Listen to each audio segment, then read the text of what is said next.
ओम नमो भगवते वासुदेवाय नमः। हेलो दोस्तों, कैसे हैं आप सब। उम्मीद करती हूँ कि आप सब मज़े में होंगे। तो आज मैं आपको इस वीडियो के माध्यम से देवसैनी एकादशी के बारे में बताने जा रही हूँ। जैसे कि ये एकादशी कब है, किस दिन है, कितने बजे है और कब एकादशी प्रारंभ हो रही है, कब समाप्त हो रही है, सूर्योदय कितने बजे से है, कब सूर्यास्त हो रहा है और पारण समय कब है।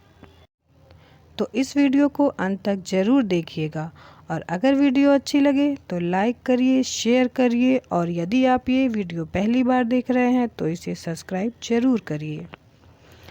तो इस साल 2024 की आषाढ़ मास की शुक्ल पक्ष की एकादशी को देवसैनी एकादशी कहते हैं। इसे हरिसैनी एकादशी भी कहते हैं। इसी दिन से भगवान श्री हरि विष्णु क्षीर सागर में 4 माह के लिए शयन करने अर्थात योग निद्रा में चले जाते हैं। इसके बाद से कोई भी शुभ कार्य जैसे विवाह, गृह प्रवेश इत्यादि जैसे कार्य वर्जित हो जाते हैं और 4 माह तक ये सब बंद रहता है। फिर देवउठनी एकादशी जो कि कार्तिक मास की शुक्ल पक्ष की एकादशी होती है, उस दिन श्री हरि विष्णु भगवान अपनी योग निद्रा से जागते हैं। तभी से फिर से सभी शुभ कार्य शुरू हो जाते हैं। बहुत से लोग इस चातुर्मास का व्रत भी करते हैं जो देवसैनी एकादशी से शुरू करके देवउठनी एकादशी तक का ये व्रत करते हैं। दोस्तों, एकादशी व्रत का नियम 3 दिन तक का होता है, दशमी, एकादशी और द्वादशी। इस व्रत में दशमी के दिन आप सूर्यास्त के पहले ही भोजन कर ले और ध्यान दें कि भोजन में चावल ना खाएं और दशमी तिथि का पालन करें। उसके बाद एकादशी के दिन सूर्योदय से पहले उठकर स्नान आदि करके ब्रह्म मुहूर्त में श्री हरि विष्णु की पूजा माँ लक्ष्मी के साथ ही करें। उनकी मूर्ति या तस्वीर को पीले कपड़े पर रखकर पीला चंदन, पीला भोग, धूप दीप जलाएं और घी का दीपक जलाएं, पीले फूल अर्पित करें और उस दिन यदि संभव हो तो आप भी पीला वस्त्र ही धारण करें। श्री हरि के भोग में तुलसी पत्र अवश्य लगाएं। कहा जाता है कि उन्हें तुलसी दल बहुत अधिक प्रिय है। श्री हरि विष्णु को तुलसी पत्र के बिना कोई भी भोग स्वीकार नहीं है और इस दिन विधि विधान से पूजा करते समय इस व्रत का संकल्प भी लीजिए और तुलसी की माला से श्री हरि विष्णु का जाप भी करें। उसके बाद कपूर से आरती भी करें। इस दिन व्रत में आप केला ना खाएं और ये ध्यान दें कि पूजा सामग्री में आप भगवान को चावल भी अर्पित ना करें। चावल का बिल्कुल भी प्रयोग इस दिन आप मत करिए। या आप फिर निर्जल या फिर फलाहार व्रत भी कर सकते हैं, जैसे आपकी इच्छा और सामर्थ्य हो उसके अनुसार।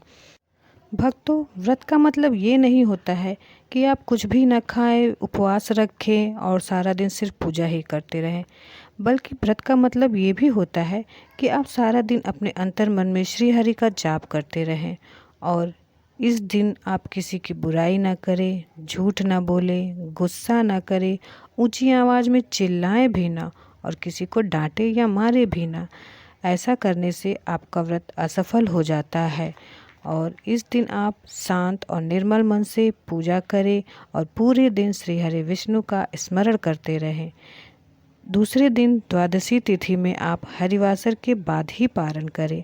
पारण से पहले स्नान आदि करके पूजा करने के बाद ही ब्राह्मण को दान दक्षिणा दें अपने सामर्थ्य के अनुसार। आप एक सीधा देकर भी अपना व्रत खोल सकते हैं, तभी जाकर आपका एकादशी का पूरी तरह से व्रत सफल और संपन्न होता है। और जो भक्त इस व्रत को नियम विधि और विधि विधान से करते हैं, भगवान विष्णु की और माँ लक्ष्मी की कृपा उन पर सदा बनी रहती है। उनकी सभी मनोकामनाएं पूरी होती है। पारण करते समय सरसों का तेल और लहसुन प्याज का सेवन आप बिल्कुल भी ना करें। इस दिन आप घर में चावल बिल्कुल भी ना बनाएं और ना ही घर के किसी भी सदस्य को चावल खाने को कहें।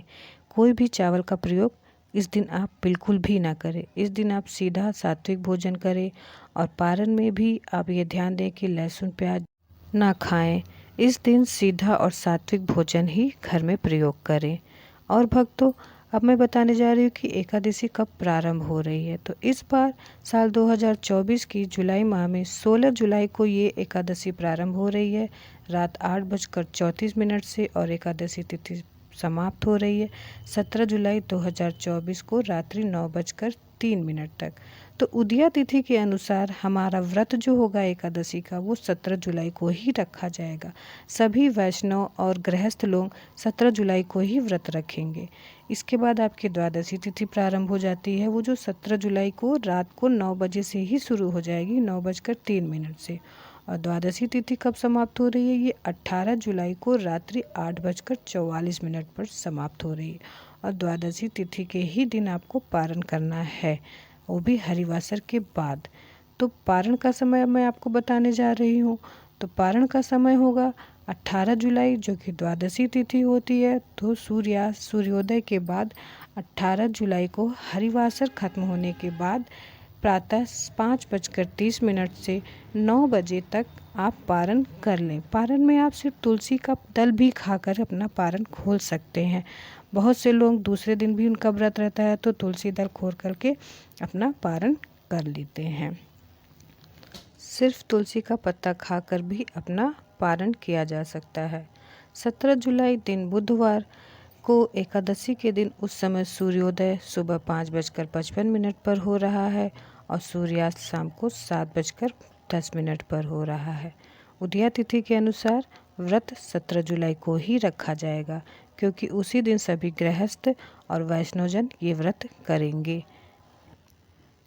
व्रत करते समय इस बात का ध्यान दें कि व्रत में आपको एकादशी की कथा भी सुननी चाहिए। वैसे हर एकादशी के लिए अलग अलग कथाएं भी हैं। सभी व्रत के लिए कथाएं होती हैं। जो कोई भी व्रत रहता है उसकी एक व्रत कथा जरूर होती है, उससे जुड़ी हुई वो कथा होती है और ये कथा सभी को सुननी चाहिए। जो भी व्रत करते हैं, इस नियम का पालन करते हैं, इस कथा को सुनना बहुत ही लाभदायक होता है। और कहानी होती है उसकी एक पूरी, जो बहुत पुराणों में चली आ रही है, वही कथा इससे जुड़ी होती है।